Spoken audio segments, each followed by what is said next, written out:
नमस्कार दोस्तों। आज मैं फिर हाजिर हुई हूँ आप लोगों के सामने एक नई कहानी के साथ। एक बुजुर्ग व्यक्ति था, उसके 4 लड़के थे और वो बुजुर्ग व्यक्ति हमेशा परेशान रहता था कि मेरे जाने के बाद मेरे बच्चों का क्या होगा। तो उसने एक दिन सोचा कि चलो 4 पराई बहुएं आई हैं, उनकी परीक्षा लेता हूँ। मेरे नहीं रहने के बाद वो मेरे घर परिवार को कैसे संभालेंगी और कैसे लेके आगे बढ़ाएंगी। तो उस बुजुर्ग व्यक्ति ने क्या किया, चारों बहुओं को बुलाया और बुलाने के बाद उन्हें एक एक मुट्ठी धान दे दिया। कहा, बेटा, मैं 1 साल के लिए ये घर छोड़कर हिमालय पर्वत पे जा रहा हूँ, तीर्थ यात्रा पे जा रहा हूँ, हिमालय पर्वत पे जा रहा हूँ, तीर्थ यात्रा करूँगा। 1 साल 2 साल बाद में वापस आऊँगा, ठीक है?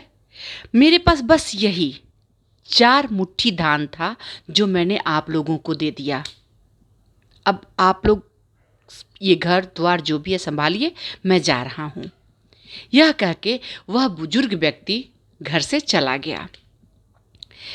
तो सबसे बड़ी बहू को उसने 1 मुट्ठी धान दिया।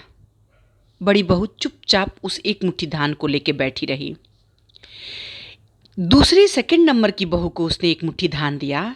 तो सेकंड नंबर की बहू वो धान लेके अपने पति के पास गई और बोली, बाबूजी ने 1 मुट्ठी धान दिया है विरासत में, इसका क्या करेंगे? वो ले जाके ऐसे फेंक दी घर के कोने में। थर्ड नंबर की बहू ने कहा, अपने पति के पास गई और बोली कि बाबूजी ने 1 मुट्ठी धान दिया है, इस धान का क्या करेंगे? वो क्या करी, बैठे बैठे दांतों से छील छील के उसका चावल निकाल के खा गई। 1 मुट्ठी धान छोटी बहू को मिला था। छोटी बहू बोली, बाबूजी ने ये 1 मुट्ठी धान दिया है, इस 1 मुट्ठी धान का हम क्या करेंगे? हो सकता है कभी फ्यूचर में मांग दिए तो क्या करूँगी? तो उसने 1 मुट्ठी धान को लाल कपड़े में बांध के और ऐसे बक्से में डाल दिया। जो सबसे बड़ी बहू थी, 1 मुट्ठी धान हाथ में लेके बैठी थी, उसने क्या किया, 1 मुट्ठी धान लेके अपने पति के पास गई और बोली कि बाबूजी ने हमें ये 1 मुट्ठी धान दिया है, इसका क्या करना है? चलिए, अपने पति को लेके खेत में गई और खेत के एक कोने में उसने खुदाई कराई और उस धान को डाल दिया, बीज के रूप में उस धान को डाल दिया। 1.25 महीने बाद वो धान के बीज तैयार हो गए। फिर उसने उस धान के बीज को, छोटा छोटा पौधा तैयार हो गया, पौधे को एक बड़े से खेत में उसने डलवा दिया। अब वो फसल बन गया था, एक अच्छा खासा, उसमें से 2 बोरी धान निकला। उस 1 मुट्ठी धान में से 2 बोरी धान निकला जब उस बहू ने उसको बोया।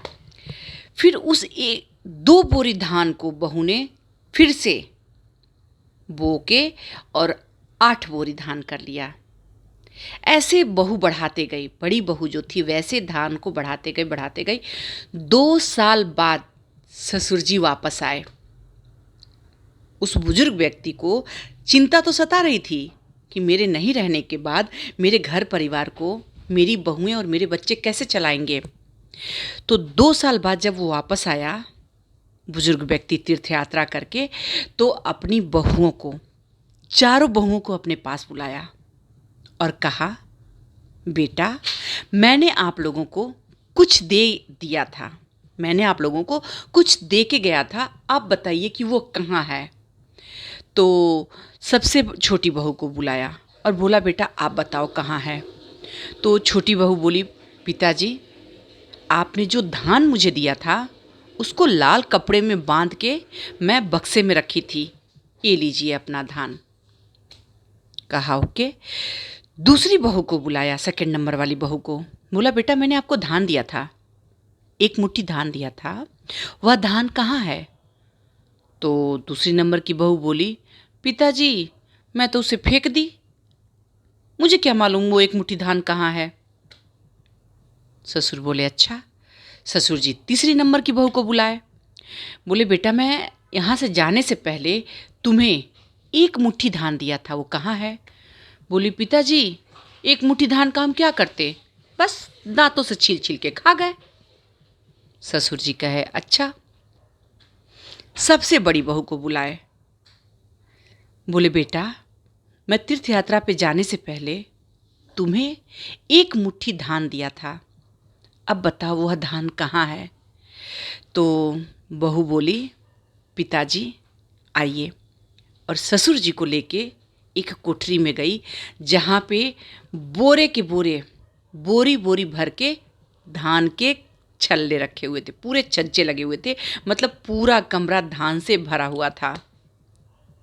जब ससुर जी ने ये चीज़ देखा, बड़ी बहू का ये काम जब ससुर जी देखे, बहुत खुश हो गए। कहे बेटा, मुझे बहुत चिंता सता रही थी कि मेरे नहीं रहने के बाद मेरे इस घर परिवार को कौन संभालेगा और कैसे संभालेगा। बस इसी चीज़ की परीक्षा लेने के लिए मैं अपनी चारों बहुओं को एक एक मुट्ठी धान दिया था।